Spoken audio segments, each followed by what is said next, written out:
trabajé muchos años en Zamora Chinchipe y Loja, soy lojano, y estoy aquí en esta provincia que me abrió los brazos ya 10 años como fiscal. Durante este tiempo he tenido la oportunidad de contribuir a la cátedra universitaria, como me dijo la compañera, durante alrededor de unos 8 años en la UNIANDES fundamentalmente, y unos 2 años también les compartí en la Politécnica de Chimborazo. No por el sueldo de las universidades, porque es muy poco, pero sí por el aporte que se les puede dar a la juventud para que sean, yo les hablo de no buenos, no regulares, ni muy buenos. A mí me interesa que mis estudiantes sean excelentes.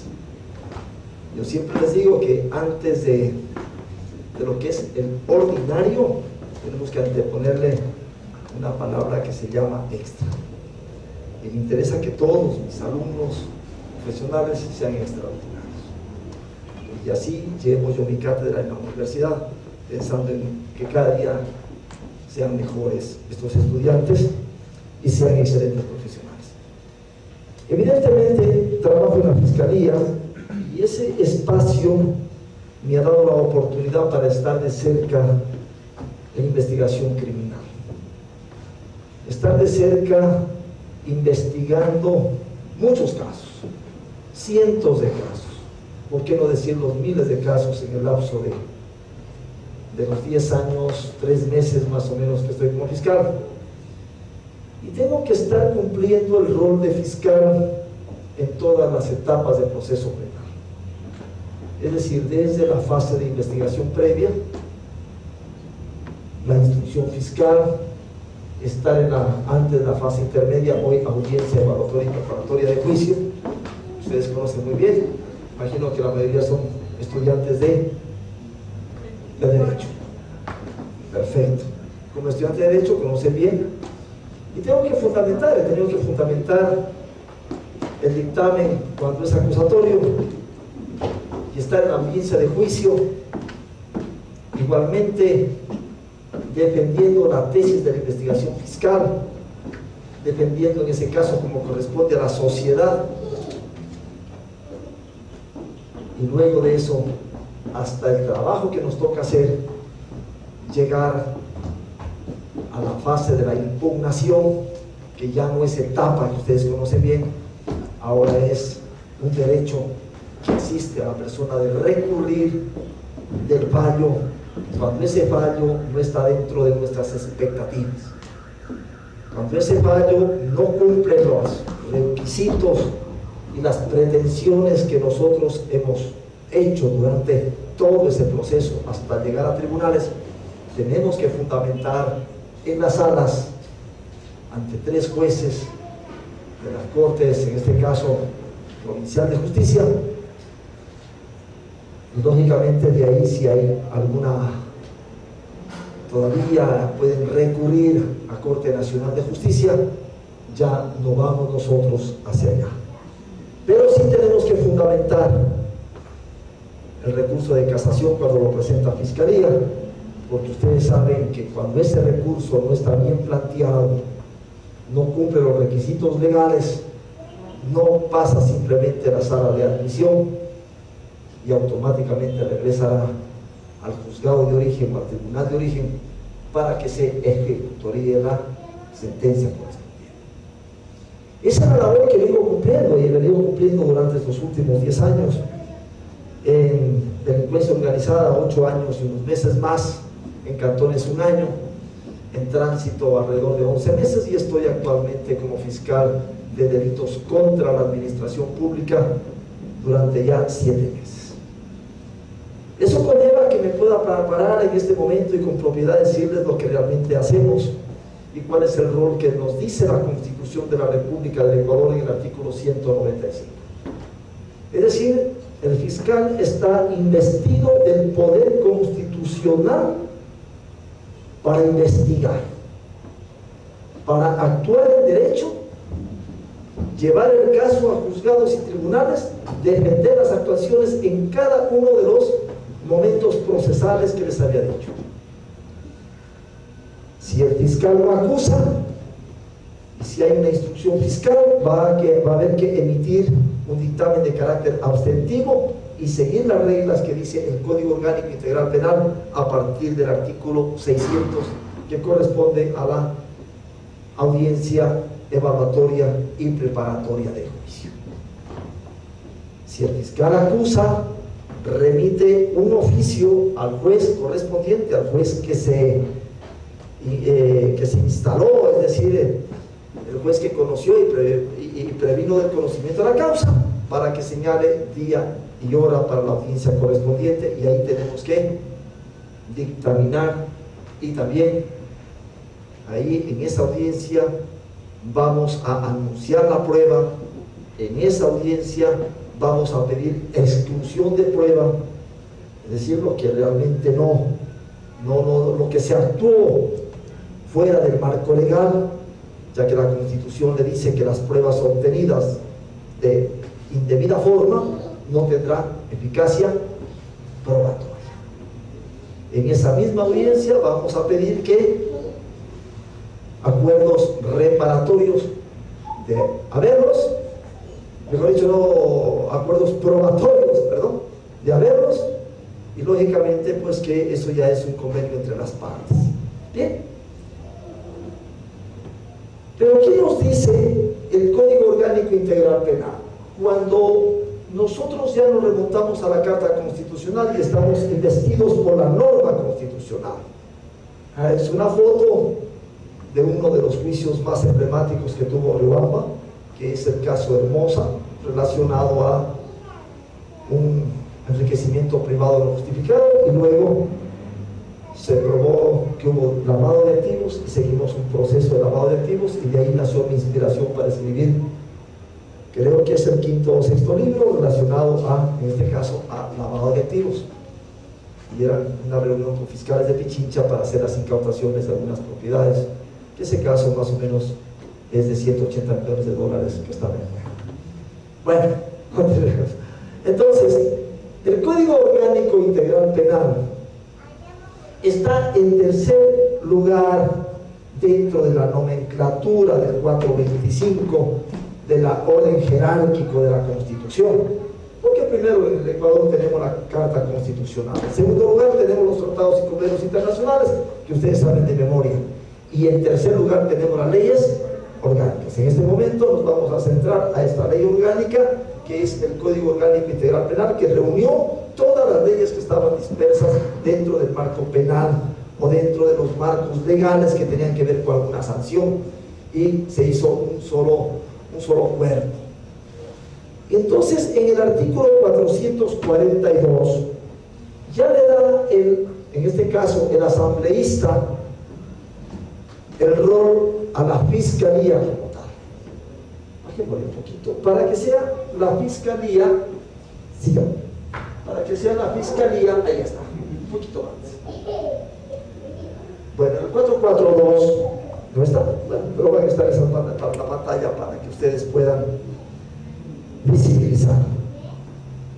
La Fiscalía decía que recoge el espíritu constitucional del 195 y le da la facultad estatal a esta entidad pública para que a través de sus fiscales promueva la investigación fiscal. Hago aquí un paréntesis. Tómese en cuenta que el fiscal antes del año 2000 era un servidor más posiblemente de la función judicial, estaba al lado o arrinconado a la función judicial. Le daban un cuartito de uno por uno para que pase dictaminando. ¿Qué hacía el fiscal? Cuando ya se terminaba lo que se llamaba antes autocabeza del proceso y ahora se llama instrucción fiscal, el juez cerraba el autocabeza del proceso, o actualmente la instrucción fiscal, y le pasaba para que el fiscal dictamine. El fiscal podía dictaminar acusando o absteniéndose de acusar, y el juez tenía la potestad. Si acusaba, si quería, le cogía la acusación fiscal, y si no acusaban, no pasaba nada. Bueno, y era el juez el que investigaba todo el proceso. El juez iba a los reconocimientos del lugar, el juez tomaba versión, nunca tomaba una versión, es decir, eso tomaban los secretarios. no había audiencias para nada. Si queríamos una audiencia para revisar una medida de prisión preventiva o para pedir una fianza, no había esas audiencias. Hoy en día un proceso penal, ustedes saben, puede tener hasta 20, 30 audiencias durante todo el proceso. Ustedes se han dado cuenta, es decir, si empezamos desde cuando hay una calificación de flagrancia, una instrucción fiscal, una revisión de medidas, una apelación de la revisión de medidas, un principio de oportunidad, etc. Todos son en base de audiencias. Si queremos hacer una extracción de una información, de un pendrive, de un computador, etcétera, de un celular, pedimos audiencia al juez para que dé la autorización correspondiente. Si no hacemos esas circunstancias, entramos en un problema. ¿Cuál es ese problema? Que incumplimos el debido proceso. Y cuando se incumple el debido proceso, se puede declarar una nulidad procesal a partir de donde se incumplió. Y esa nulidad procesal puede acarrearle consecuencias ¿a quién? Al fiscal. Porque puede decir, se declara la nulidad del proceso a partir de tal cosa, y siempre se busca algún culpable, ¿sí o no?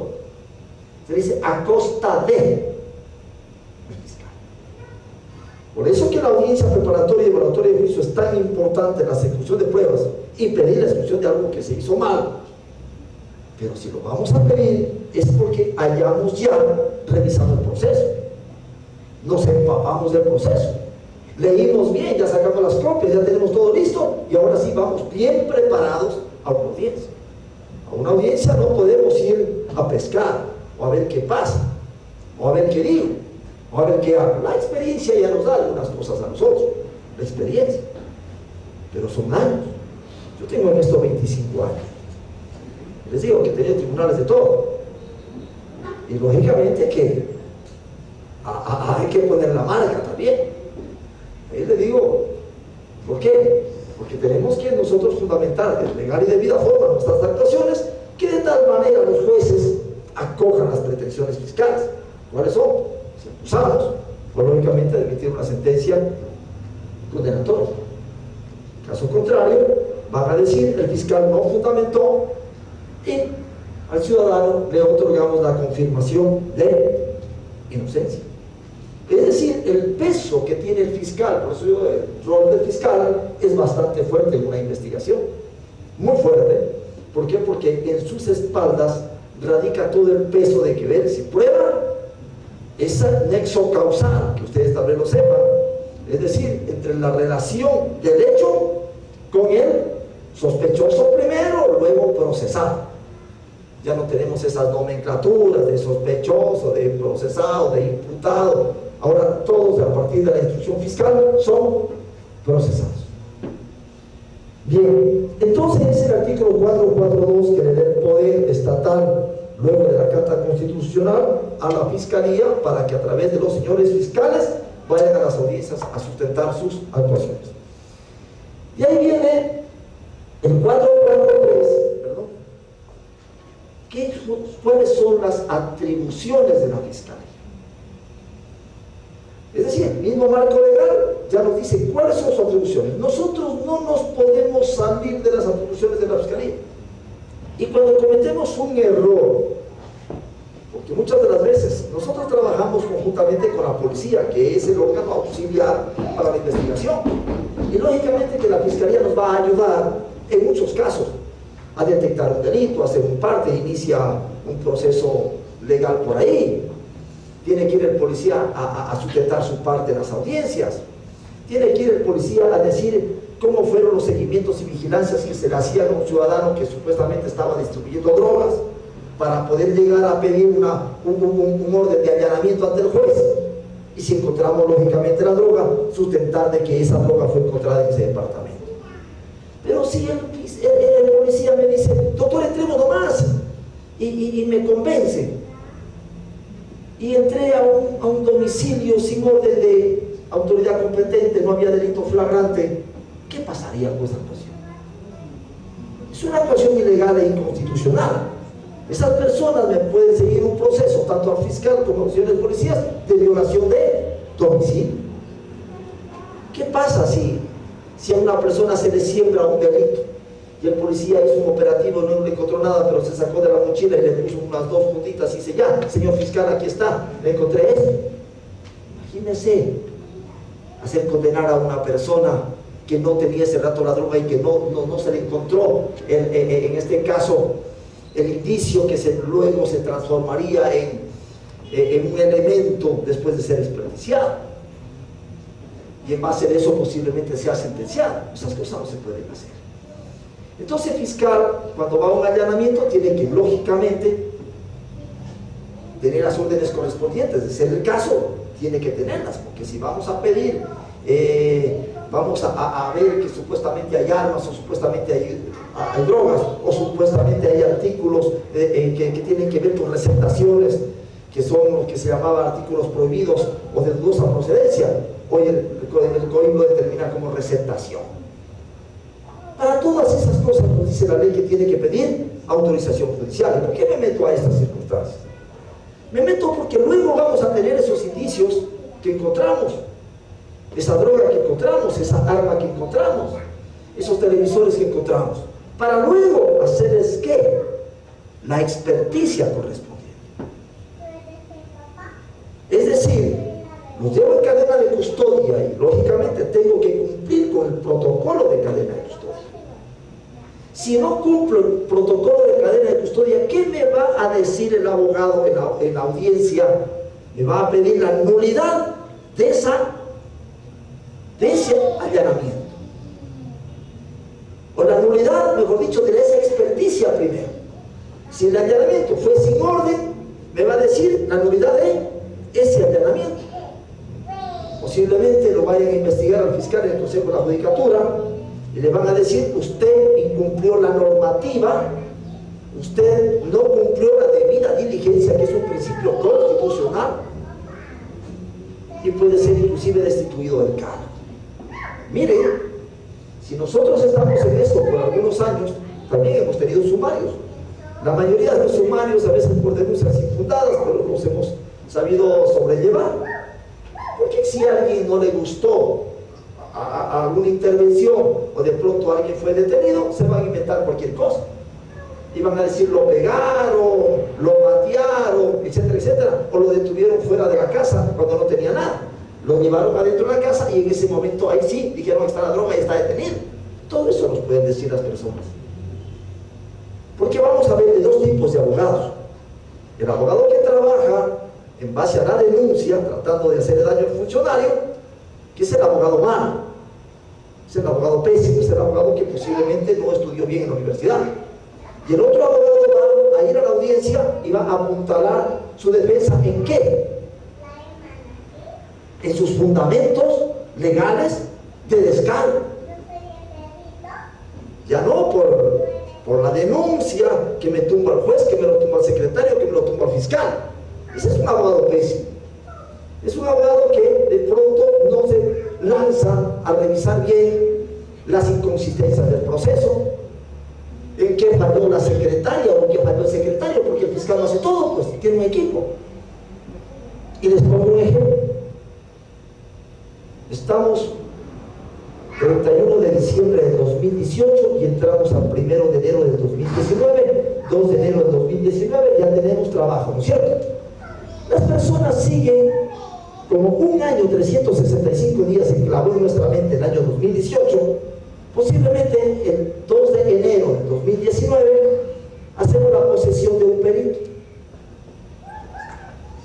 Y en la posesión la secretaria me le pone 2 de enero del 2018. ¿Qué dicen ustedes? Ustedes como abogados se dieron cuenta de eso y ustedes van a alegar que ese acto, esa posesión ya no tendría valor alguno. Y ustedes vivamente, ustedes van a decir, señor juez, ¿cómo es posible que el señor fiscal posesione a un perito en el 2018, del 1 de enero, y se trate de decir acá que es 2019? Y señor juez, le voy a decir al tribunal, yo he solicitado las copias certificadas de esa posesión y en mi prueba la anuncié. Yo pido y solicito que a través del secretario me presente esa acta que está de prueba número tal aquí dice 2018. Por lo tanto, señor juez, la diligencia está nula. Entonces, ahí hay dos tipos de jueces que van a actuar. Un juez que es el legalista, que va a decir, en verdad, revisando ya en el momento de emitir el dictamen, que el auto correspondiente, si es en la audiencia preparatoria, antes de emitir el auto correspondiente, que puede ser sobreseimiento o puede ser el auto de llamamiento a juicio. Entonces el juez va a tomar el auto de llamamiento, antes de emitir el auto va a decir, como el señor perito hizo la experticia de análisis químico de la droga, pero en el documento consta que se ha posesionado un año antes, esto es nulo. Por tal razón emito auto de sobreseimiento. ¿Qué les parece? Ustedes como abogados tienen que buscar la mínima para tumbarlo al fiscal o para tumbar el caso. ¿Es o no es así? De los errores de fiscalía, de los errores del proceso, se van a nutrir para ir con esos argumentos a las audiencias correspondientes. Por eso que nosotros tratamos de no dejar errores, es decir, de ser el proceso exquisito, de ser limpio, es decir, que no se coja de nada, pero algo ha de haber, y eso encuentra el abogado estudioso. El abogado no estudioso no encuentra nada.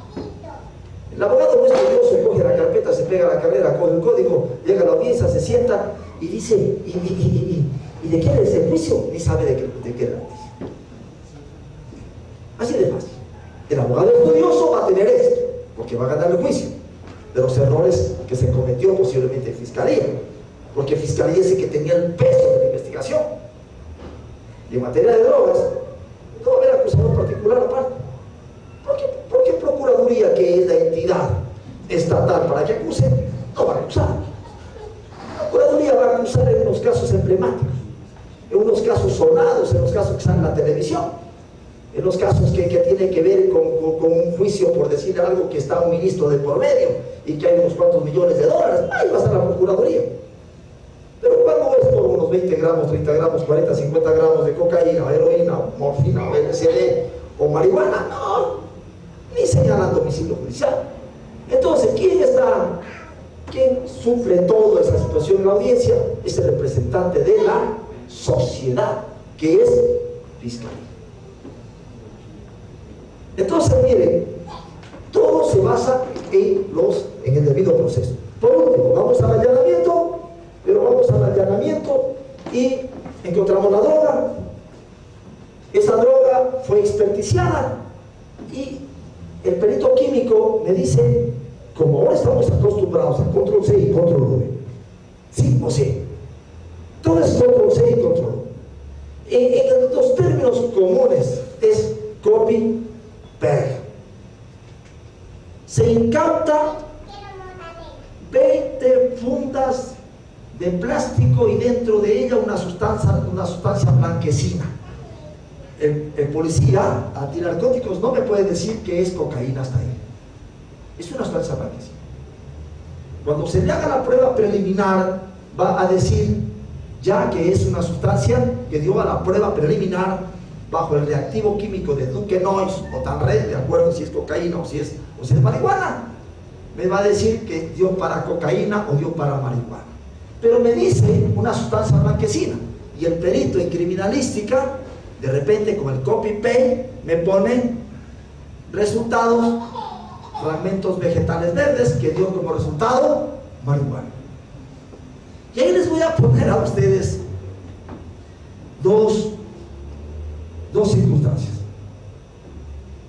Hay errores que se cometen, los anoté para no olvidarme. Hay los errores que se llaman errores de forma. ¿Cuál sería un error de forma? Un error de forma es, como yo les decía, que hay jueces constitucionales y jueces legales. El juez legalista dice, aquí se posesionó un año antes porque el acta me dice de posesión 2018 cuando estamos 2019. No vale esto, prácticamente ya no tengo esa experticia me nulita esa experticia y perdí el juicio. Porque supuestamente esa experticia era para determinar si era, qué tipo de sustancia era. Si ya no tengo ningún tipo de sustancia, perdí el juicio. Otro juez me dice, no, aquí es un error de tipeo. Aquí la secretaria se ha equivocado. Yo como juez constitucionalista dice, no puedo sacrificar la justicia por la omisión de formalidades. Eso lo establece en el artículo 169 de la Carta Constitucional. Y dice, sí, es válido, porque es una formalidad. Entonces ya estamos viendo el juez constitucional y el juez legalista. ¿Por dónde se van ustedes cuando sean jueces? Entre el constitucional y el juez legalista, que es ahí al temple de la norma. No doy un día más ni un día menos, porque esto me dice la ley. El constitucional dice, no, haciendo la ponderación, y le ubico, ahí está en mi obra de los principios constitucionales y legales, que analizo 50, analizo un principio para los jueces. Ese principio se llama el principio de razonabilidad, que ya se lo está utilizando en las legislaciones internacionales, ese principio. El juez razona. Y el fiscal tiene el principio de objetividad, artículo 5.21 del Código. Con el principio de objetividad, el fiscal investiga no solo los elementos de cargo, sino también los elementos de descargo. Con el principio de objetividad, yo le digo al juez, ¿para qué voy a llevar a juicio esta tontería? Puede ser una tontería. Un proceso penal por cohecho por $5 que le quiso dar a un policía. Policía se molestó porque eran $5 y dijo, preste. Cogió, lo engrampó, hizo parte, señor fiscal, aquí hay cohecho. Pero si llegaran 50 debajo de, ¿qué pasaría? No tengo un proceso de 50, ni un proceso de 30, ni un proceso de 20. Algunos de 5 y unos cuantos de 10. Entonces, ¿qué utilizo? El artículo 195 de la Carta Constitucional me está diciendo también al fiscal, señor fiscal, usted debe aplicar principios. Y dentro de ellos el principio de mínima intervención penal y el principio de oportunidad. Y lo recojo en el Código Orgánico Integral Penal en el artículo 411, 412 y 413, principio de oportunidad. Y yo le digo al juez, cumple los requisitos, señor juez, y yo no voy a llevar esta tontería a juicio, porque estoy gastando toda una estructura orgánica, funcional, fiscal, jueces, etcétera, etcétera, para llegar a una audiencia por $5. ¿Qué dice? La una, el juez razona con ese principio que le da la doctrina y le da la jurisprudencia, y dice, evidentemente el fiscal, con excelente objetividad, ya lo está incorporando dentro del artículo 5.21 a la objetividad que tiene que tener el fiscal. ¿Qué les parece? Es decir, esto es interesante. Entonces yo les decía que hay dos tipos de errores. Para irnos enmarcando al rol de la fiesta, sí tenemos tiempo, porque esto hasta las 7 creo, que ahí paso a dar una conferencia en la Casa de la Cultura. Ya no estoy aceptando mucho porque tengo ese problema que me invitan por algunas partes y a veces no puedo decir no. Hubiera tenido muchos problemas si hubiera sido mujer, por no decir no. Pero como es la vida, la benevolencia, la divina providencia me hizo varón. Bueno, decía que el otro error es el error de fondo. Ya vemos el error de forma, que era una fecha, que fue de equivocación. Yo les dije, ¿por qué? Porque el funcionario estuvo clavado todo el año 2018 y de una le pasan al otro año 2019 y de pronto hasta el formato estaba 2018. ¿No es cierto? Entonces nosotros los podemos manejar como error de forma. Pero si el perito me trae con el copy-paste que la sustancia blanquecina, transparente, en fundas plásticas, incautadas el día del allanamiento, dio positivo para marihuana, ¿qué se llama ahí? Ese es un error ya no de forma. Es un error de forma. Esa es la sustancia y ese abogado se ganó el juicio. ¿Por qué? Porque posiblemente el fiscal no se dio cuenta el momento que llegó el informe. Muchas de las veces pasa por secretaría, la secretaria lo incorpora al proceso, ya notifica con la recepción. El fiscal también no tiene la oportunidad de estar viviendo todos los procesos. El fiscal tiene alrededor de 100, 200 procesos que están en trámite. No es que tenemos solo uno de cohecho, uno de peculado, uno de conclusión, tenemos de todo. ¿Quiénes han ido a la fiscalía y conocen esos despachos? Entonces, si uno estuviera a tiempo para estar leyendo todo lo que viene, fue una maravilla. Uno se da cuenta muchas de las veces cuando llega a la audiencia de dictamen y empieza a desbrozar lo que hizo. Señor juez, fundamento mi acusación fiscal en base a los siguientes elementos recogidos durante, si es que fue investigación previa primero, durante la investigación previa y durante la etapa de instrucción. Primero, parte policial, suscrito por tal, que dicen tal. 2, versiones de tal. 3, los reconocimientos tal. 4, el informe del perito químico que me dice que la sustancia es. Y ahí me doy cuenta. ¿Qué dicen? Ahí me doy cuenta. Y ahora, no puede mentir. Si en ese momento le cambia lo que dice el informe y el abogado está al lado, usted puede incurrir ¿en qué delito? Eso se llama fraude procesal. Y el mismo fiscal puede ser procesado por estar tratando de engañarle al juez en el momento de emitir el dictamen. En mis 10 años como fiscal he tenido 2 casos de estos. Es decir, que me di cuenta en el momento de dictaminar. Ahí parece que le hormiguea la cabeza, parece que las orejas se le hacen grandes, parece que alguien le dio unos cachetadas, chingazos en las orejas, y ya ¿qué puede hacer en esas circunstancias? Miren, entonces ya tenemos claro el asunto, ¿no es cierto?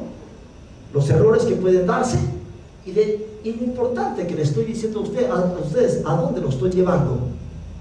A que tenemos que ser muy analíticos con lo que se hace, muy audaces, ¿no? Si ustedes se dieron cuenta de eso, que ya está el informe, está mal, no le van a decir al fiscal, pues, señor fiscal, aquí está esto, un error, porque estarían ustedes dándole la fuerza fiscal para pedir un cambio es decir, una ampliación del informe. Pero ¿antes de qué? Antes de que se cierre la instrucción fiscal. Porque si hace ese error y no podemos hacer un cambio, mucho cuidado, no podemos sacar una hoja, porque podemos tener un proceso por mutilación de procesos y fraude procesal. Claro, no que me equivoqué y firmé a la última hora, no señor, se quedó así. Ya la gente saca sus copias, ya tiene sus copias, y en base de eso prepara también el abogado de la defensa, prepara sus alegatos y a dónde tumbar el caso. ¿Les interesa ganar el caso o no le interesa ganar el caso a uno de los abogados? ¿No es cierto? Si es acusador, le interesa ganar. Si es abogado de defensa, pues por supuesto que le interesa ganar. Pero eso es cuando uno es responsable con el cliente, responsable con uno mismo. Y también tenemos a un tribunal que es, yo siempre digo, me parece que fuera el jurado de grado. El tribunal nos está analizando todas nuestras intervenciones durante toda la audiencia, y ese es el tribunal al que le estamos rindiendo el examen el momento que estamos actuando en representación de alguien. Entonces, por nosotros, por el cliente, por la institución, tenemos que ser responsables del caso. Y lógicamente esto nos da dinero. Ustedes hacen las cosas bien, el bolsillo va a subir. ¿Por qué? Porque van a ser recomendados. Si saben que alrededor de un cliente aparecerán 10, 15, que son los parientes, son los referidos, son los del barrio. Vecinos, el problema tiene, yo tengo un buen abogado, le doy números, contáctese. Pues hacemos las cosas mal, ¿qué van a decir? ¡Ay! ¿A quién ha ido a usted? No, eso va a perder el curso. O si es sinvergüenza, pero bueno, esas cosas funcionan así como es. En estos años de experiencia he tenido de todo, he estado en las dos partes porque fui 14 años también abogado, libre ejercicio, y se tiene una cantidad de circunstancias a través del tiempo que uno las va cada vez más aprovechando para la próxima audiencia cometer menos errores. Bien, entonces ya estamos claros con esto. Tenemos ya las evidencias. Luego de esta evidencia, mucho cuidado. Al inicio, cuando se incauta algo, cuando se lleva algo, cuando se recoge algo, eso tiene que ir en cadena de custodia cumpliendo el protocolo. Ese algo hay que experticiarlo. Y ahí entra precisamente el tema de este seminario, el rol del fiscal en la criminalística. Mucho cuidado, no se vayan a confundir lo que es criminalística con lo que es criminología. Son dos ciencias diferentes. Criminología se estudia al delincuente en toda su magnitud, su situación endógena, su situación exógena, etc. del delincuente. Ya el maestro Lombroso ya hablaba inclusive de rasgos de esa persona y ya lo decía que uno cholo medio feo, ya le decía que es delincuente. La nariz ñata, los pómulos salidos, ya es delincuente. Un medio moreno, ya es delincuente. No, eso ya pasó, eso fue un siglo, eso ya se terminó. Ahora es en base de la prueba. Todos esos indicios pasan por un proceso primero de ser experticiados. Y todas las experticias tienen que cumplir de legal y debida forma. Primero, lo que yo les decía, esa posesión del perito. ¿Qué es?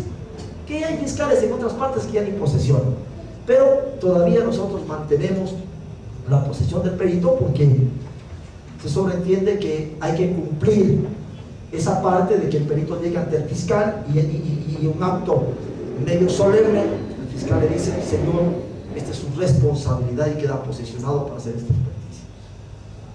¿Ya? Desde ahí, cuando ya luego ese perito hace la experticia de acuerdo al área, porque en criminalística vamos a estudiar una gran cantidad de áreas, muchas, ya vamos a ver, lo que pasa es que los tiempos son muy cortos, ya vamos a ver, pero les pongo un ejemplo, me adelanto un ejemplo. Si recogemos un cuchillo y ese cuchillo tiene sangre, ¿cuál sería la primera experticia que le vamos a hacer a ese cuchillo?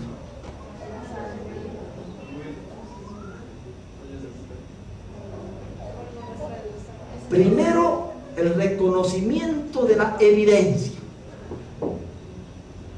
Primero. Es decir, esa evidencia es un objeto cortopunzante de 20 centímetros de largo, de tanto de ancho, un mango de madera, tanto mide las láminas, etc. Esa es la evidencia que fue recogida. Esa es una pericia. Segunda pericia, si hay sangre, ¿qué podemos hacer? Vamos a hacer ahí mismo se queda, van a hacerse la experticia relacionada a ver si es sangre humana o qué tipo de sangre es. Vamos por identificar, es decir, el origen de esa sangre. ¿Qué me va a decir el señor abogado? Va a una audiencia y me dice: claro, aquí hay una experticia, pero no me dice esa experticia si es que es de humano o no es de humano. Y ya tiene ustedes un elemento para dentro de su descargo. 3, si tengo esa sangre tiene que ir, doy todo en cadena de custodia y nadie tiene que manipular con la mano así limpia, tiene que manipularse con los guantes correspondientes de látex para el caso, para no poder dañar. Podemos hacer, ustedes dijeron, si es que de pronto detectamos una huella dactilar, para ver la huella dactilar, si es que hay. Luego tenemos otra experticia y son diferentes peritos. Miren, que no es así tan fácil nomás. Ya tenemos el reconocimiento de la evidencia. 2, vamos a ver la huella, si es que hay la huella. 3, la sangre. Y 4, va a venir una prueba que es fundamental en estos casos, si es que detrás de esto hay una muerte, un ADN. Vamos a cotejar con las partes involucradas. ¿Se dan cuenta?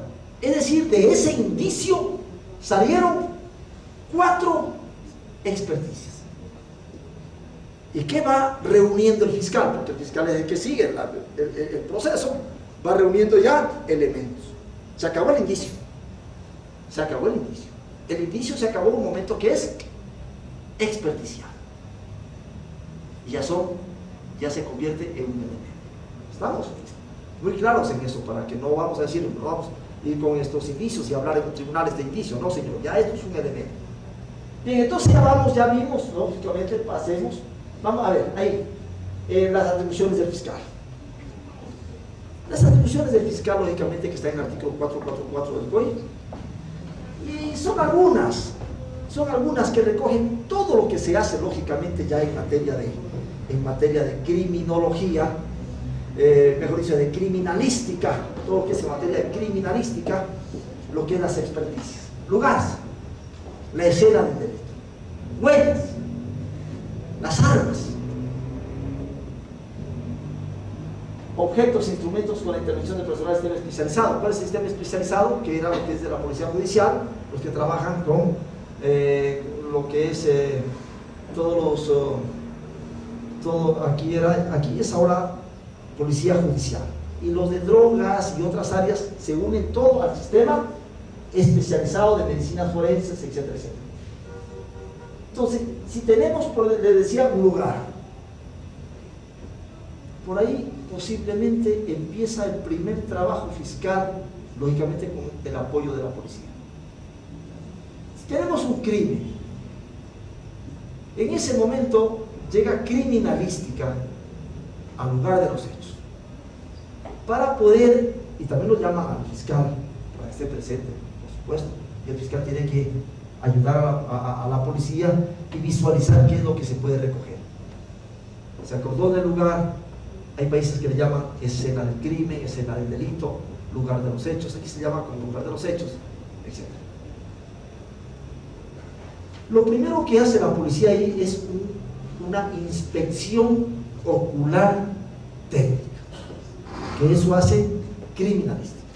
En la inspección ocular técnica es lo primero que se puede luego judicializar, porque ahí van a estar los casquillos de las balas, ahí van a estar el cuchillo posiblemente, ahí se va a encontrar las ropas ensangrentadas, ahí se puede encontrar la cómoda a donde estuvo la droga, ahí se va a encontrar la balanza posiblemente que pesaba la droga, ahí se va a encontrar las funditas que sobraban para pesar la droga, etc.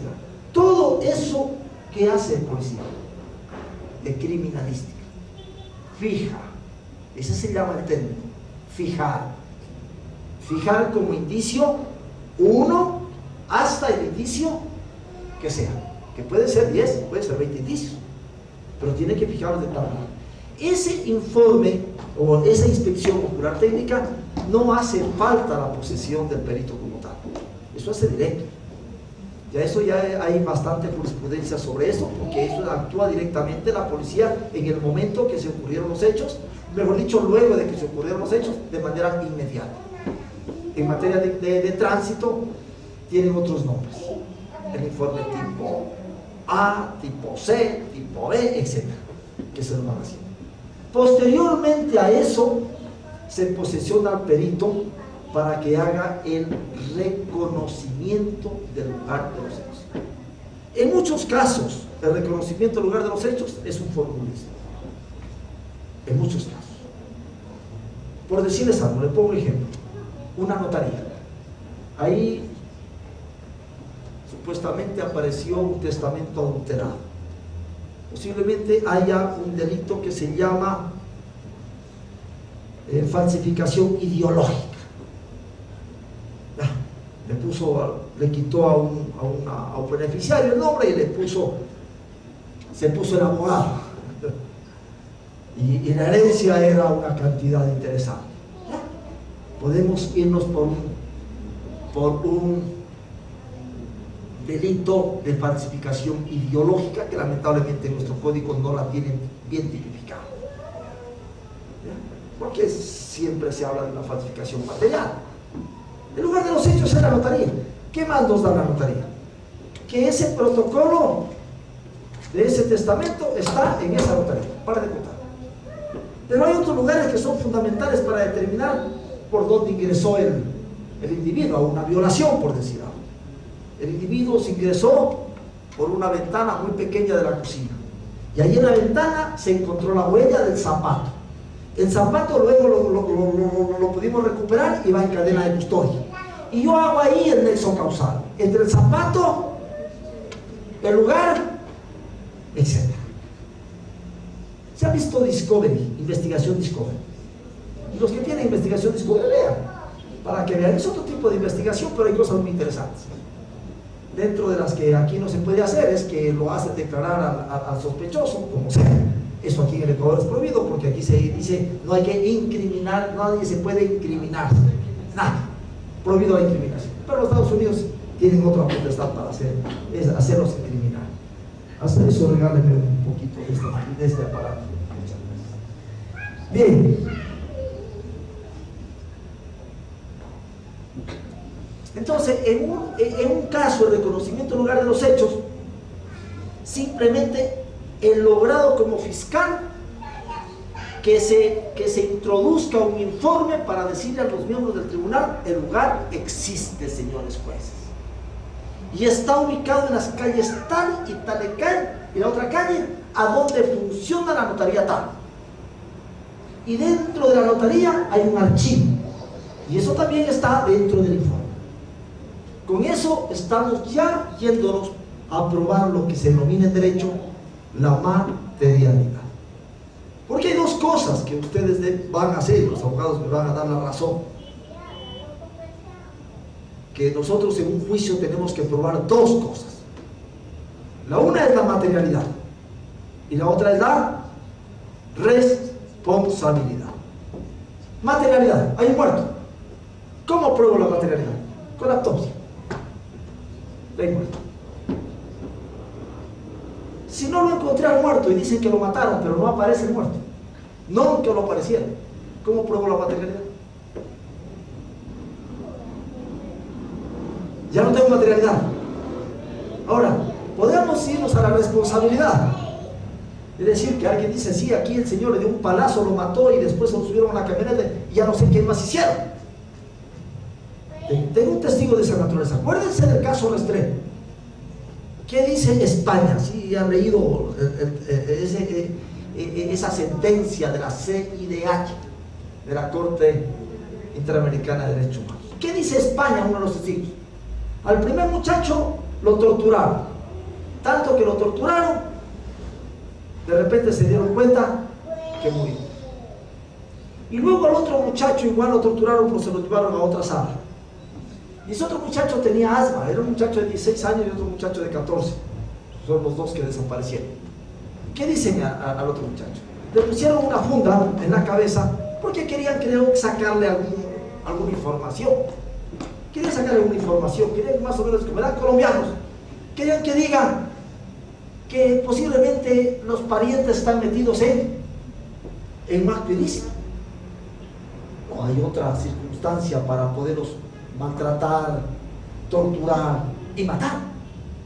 Muchachos, hijos de unas buenas familias, de un ingeniero Restrepo, y que venían del aeropuerto dejando, creo, a un amigo que habían delito cometido. Por eso que el Ecuador perdió el juicio en la CIDH y le mandó a pagar primero $1 millón y luego otro $1 millón. Entonces les digo que en ese caso, España, un teniente España, me parece que se llama, él dice cómo pasó, y luego dice al otro se les muere, y fueron a botarlos en la laguna de Llama. Con esa información se sabía que ellos sí fueron muertos, pese a que los cuerpos nunca han sido encontrados. Entonces, la materialidad hace probar ¿quién? España, que es el único que dice, se atreve a decir cómo fueron las cosas. Pero si no hubiera habido esa declaración, ¿cómo quedábamos dentro del caso? Como un desaparecido. Y si una persona era desaparecida, no sabíamos si era desaparecida a través de un delito o se desapareció de manera voluntaria. En el Código Orgánico Integral Penal se incorpora a partir del artículo 79, parece que es 79, 85, por ahí, la desaparición forzada. ¿Pero qué es la desaparición forzada? Es cuando intervienen agentes del Estado. Caso contrario, si no intervienen agentes del Estado, es una desaparición. Una chica se desaparece el viernes, va a la discoteca y no llega el sábado de la mañana, la papá, la mamá, preocupados, mijita, pone la denuncia en la fiscalía y está desaparecida posiblemente en un lugar muy bonito, con una televisión al frente, y aparece el sábado a las 5 de la tarde y dice: me quedé dormida en la casa de mi compañera, de mi amiga. ¿Eso es delito? Se fue solita, pasó cualquier cosita, pero ya pusieron una denuncia en la fiscalía. Eso se llama una desaparición. Bueno, entonces ya les digo, tenemos que demostrar, ya no demostrar, sino probar en tribunal que existe el nexo causal. ¿Cuál es la materialidad? ¿Qué pasó? El delito, el muerto, y quién fue el que lo mató. Y si probamos las dos cosas, ese nexo causal, que lo denominamos materialidad y responsabilidad, tenemos un juicio ganado en los tribunales. Probamos una cosa de esas, probé que hay muerto, tengo la autopsia, el médico va al tribunal y dice: señores jueces, yo hice una autopsia, le encontré en la cavidad craneal que tenía un coágulo de sangre a la altura del cerebro, etc. Y me explico. En la cavidad abdominal, en la cavidad occipital encontré que había la quinta costilla rota, y en la cavidad abdominal encontré unas laceraciones. Causa de la muerte, producto de los golpes que recibió en la cabeza fundamentalmente, y manera de muerte, voy a decir, esto se asemeja a un homicidio o a un asesinato.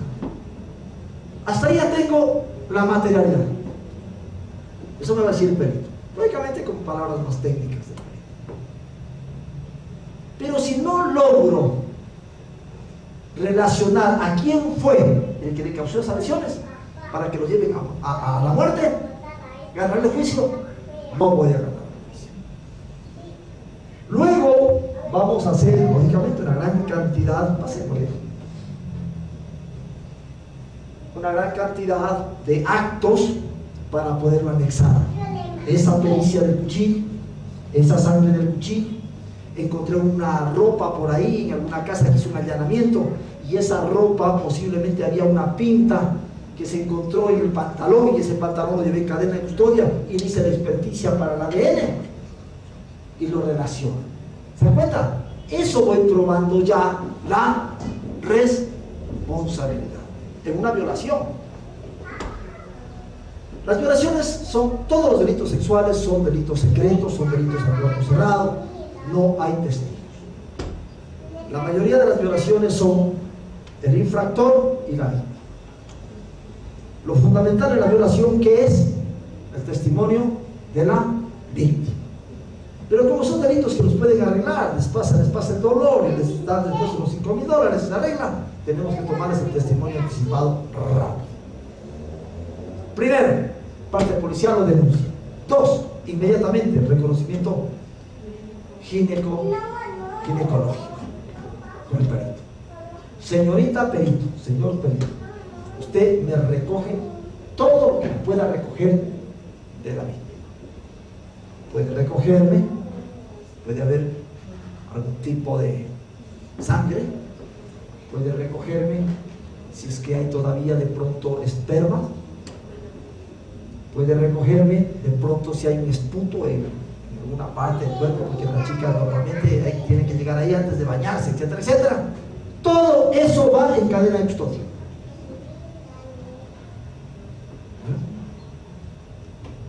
¿Qué pasa? Han habido casos que se descubren porque dice: sí, el victimario utilizó un preservativo, pero lo dejó ¿a dónde? Lo dejó ahí, está. ¿Qué tenemos que recoger? Ese preservativo tiene que ir en cadena de custodia para hacer luego los exámenes correspondientes, para ver si hay primero espermatozoides, que es el preliminar, y luego el ADN. ¿Se dan cuenta? Y ahí